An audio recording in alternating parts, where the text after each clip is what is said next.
Rewmi 24 TV. mbokk diaspora surtout tey moom mbokk diaspora laay nuyu maa ngi leen di nuyu di leen ñaanal jàmm ak xéewal ak yërmande yàlla wàcc ci yow wallahi maa ngi leen di waatal tey ji moo bët ba bët set tey ji moo bët ba bët set ndax naqar parce que yeneen bi sallallahu alayhi wa sallam nee na boo gisee li nga xam ne jaaduwul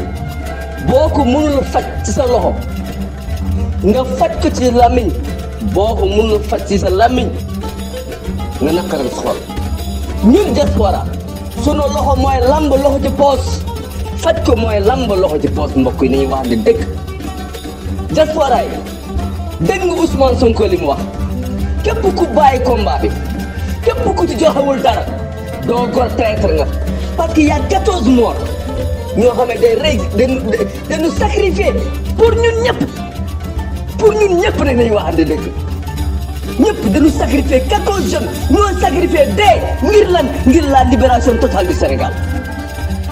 ngeen diaspora bi maa ngi la wax rikk ngir yàlla rikk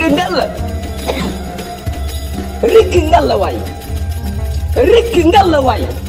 nañu organiser lamb loo xam ne poos dem ci combat bi seule la lutte libère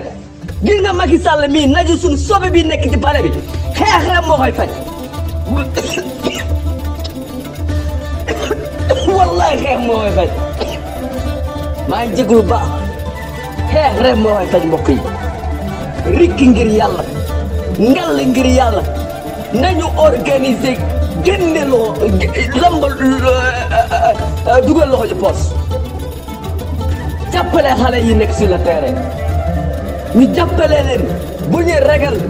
cocktail Molotov maa ngi dégg gars yi di may woy suuf bul wax cocktail Molotov arme conventionnelle la France dëmb ñaari cocktail Molotov lañu dóor nañu bàyyi ragal yi bàyyi layam yi nañu bàyyi tappet yi ñu nekkee ñu bàyyi ragal yi bàyyi layam yi nañ ko bàyyi lamb loxo ci poos dawar ay cocktail Molotov yu bëri jàkkaarloo ay doomi xaraam yi nga xam ñoo ñu jiite lii mooy dëgg maa ngi leen di nuyu di leen jaajëfal